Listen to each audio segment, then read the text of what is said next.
By devoting just 6 minutes each weekday for 1 year, you can read through the entire New Testament using David's servant's daily devotional, HeavenWord Daily.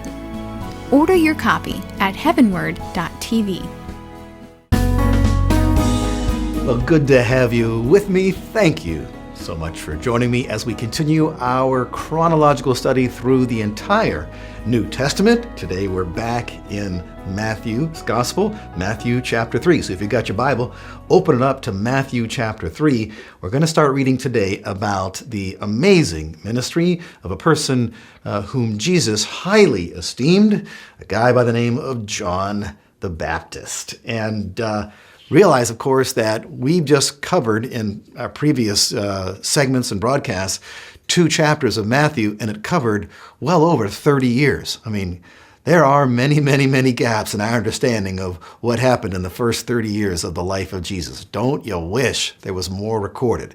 But we have to trust that the Holy Spirit, being a very wise guide and the inspirer of the writers of the New Testament Gospels, if it had been that important, he would have recorded it for us. Okay, so it's not like we're reading People magazine here trying to find out interesting little factoids and tidbits that don't make any difference. Jesus came to save us from our sins, and the majority of that occurred, of course, in his birth, his arrival upon the earth, and then with his ministry. And his ministry was inaugurated by his forerunner, John the Baptist, a relative of his, actually through his mother. So Matthew chapter 3, verse number 1. Now in those days, John the Baptist came, preaching in the wilderness of Judea, saying, quote, "Repent, for the kingdom of heaven is at hand." And he was the one crying in the wilderness. We'll read in the very next verse. That is the essence of John's message. It's clear not only from what we read in verse number 2, it's clear from everything that we were reading thereafter. John's entire goal, and don't miss this, his entire goal was to motivate people to repent. So what does it mean to repent? Some people say, well, it just means you're just changing your mind.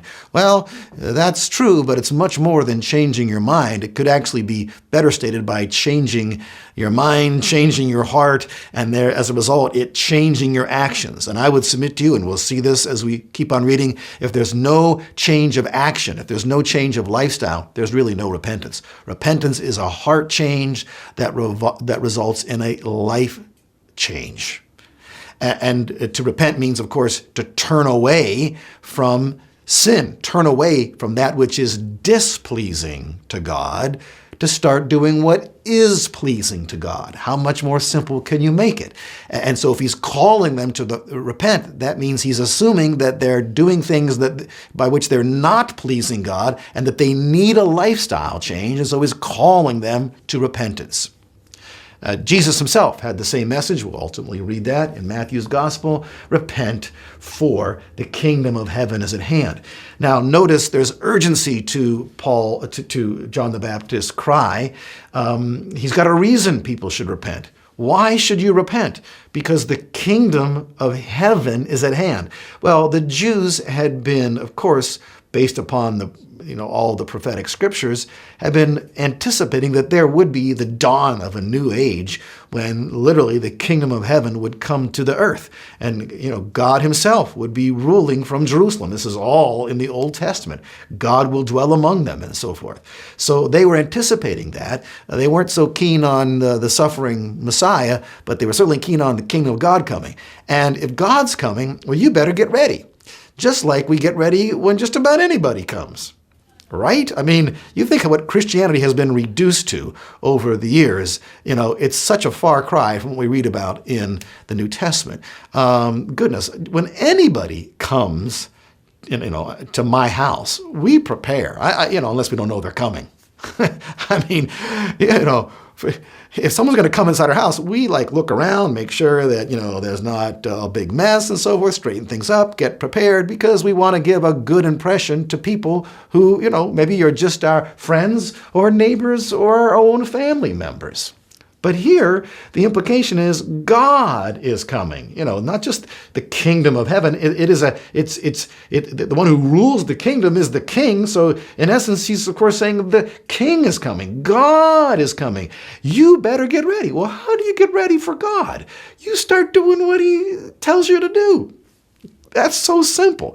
Yet that has been basically removed. This most foundational, fundamental aspect of the gospel has been edited and removed from so many modern gospels. And so it's not the gospel. I'm getting a little bit rowdy about this because, it is.